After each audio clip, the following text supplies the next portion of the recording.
course, we continue to follow that breaking news you were just talking about that accident in Antioch. Yeah, Matthew Torres has been on the scene now of that accident for some time now. And Matthew, what's the latest there?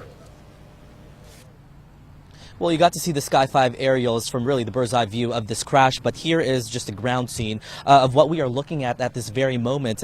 If we zoom in, there are two vehicles. You see the red and the white vehicle, plus there is a motorcycle that you may not see right away because these vehicles are all involved in this crash. Obviously, the investigation is underway by police. So far, we haven't really seen any witnesses at all, maybe just one that Metro Police have been able to speak to, but you could just see we have multiple officers out here, investigators. We saw them taking pictures earlier.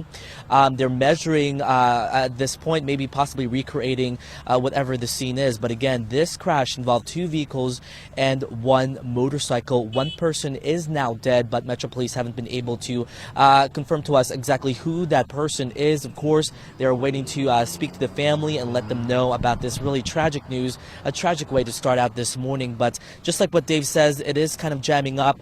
This is in the middle of the intersection, so definitely be careful when driving through here this morning. We are still waiting to get more information from Metro Police. As soon as we do, we'll have that on air and online. Reporting live in Antioch, Matthew Torres, News Channel 5. Matthew, thank you. New this morning, a burglary suspect is accused of assaulting several officers this morning. News Channel 5's Alexandra Cohen is going to walk us through the various elements of this complicated case. Good morning, Alexandra.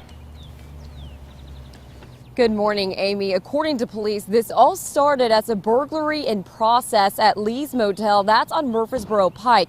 The suspect apparently ran to the Shell gas station after breaking into the motel, and he was spotted with a pink bag. According to documents, the officer approached the suspect, who started shaking his head and acting erratically, so he drew his weapon and told him to get to the ground. Police say the suspect, Terrence Mitchell, took off down the stairs, and a foot pursuit brought them to Burger King. The officer and the suspect got in a fight, and the officer reported he was punched in the ribs. Canine officers were called in to track the suspect, and they found him at Mercury Apartments nearby.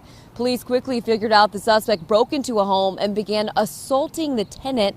That victim was able to run outside as the canines and their handlers got to the neighborhood. They made entry into the home where Mitchell allegedly started punching canine officer Haggard. According to the report, that suspect did not surrender until the canine officer was able to get a good bite. At that point, he turned himself over to police, and he's booked here in jail. Reporting live in downtown Nashville, Alexandra Cohen, News Channel 5. All right, Alexandra, thank you for the update on that. Also, another update on some other breaking news. We're watching a suspect's in custody after a bomb scare forced a Laverne business to evacuate overnight. It was around 10:30 last night. Dozens of employees were evacuated from the DHL distribution center on New Sanford Road. Why? Because a caller reportedly saw a man with a bomb and several gunmen on the property. So authorities went there. They had to clear this huge complex, 500,000 square foot building. And just after 4 o'clock this morning, they finally gave it the all clear. The employees were able to go back inside. So police started tracking down the caller, and now they've charged the person with filing a false report and terroristic threat. And you can't do that at all. A veteran Metro Police detective is off the job after being arrested for DUI.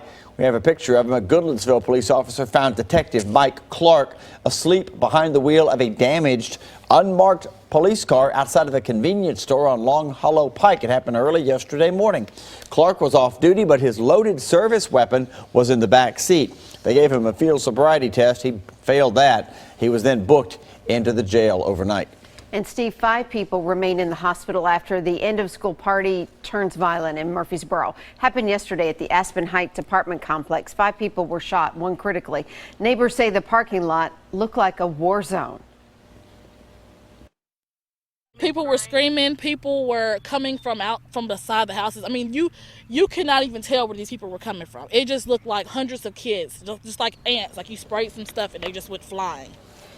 Investigators are working to find those responsible. So far, no arrests have been made. If you have any information that might help authorities, call the Murphysboro Police, 615-893-1311. And a mid-state community mourning the loss of one of its best and brightest teens this morning. Eli Groh died in a wreck Saturday, just weeks before he was scheduled to graduate from Tullahoma High School. The 17-year-old lost control of his truck and swerved into oncoming traffic, hitting another vehicle head-on on Highway 41A. Eli was the quarterback for Tullahoma High, and you can see number 8 there. We're going to let you know as soon as funeral arrangements are announced. Officials tell us the 2 people in the other truck are expected to be okay. The beginning of May marks the 6th anniversary of historic flooding in Nashville and surrounding areas. According to the National Weather Service, in 36 hours on May 1st and 2nd of 2010, almost 14 inches of rain fell in Middle Tennessee. In Tennessee and Kentucky, 26 people died from the flooding. 11 were from the Nashville area. Nearly 11,000 properties were damaged or destroyed. The 2010 flood was a 1,000-year epic event, which, according to experts, has a 0.1% likelihood of ever occurring again.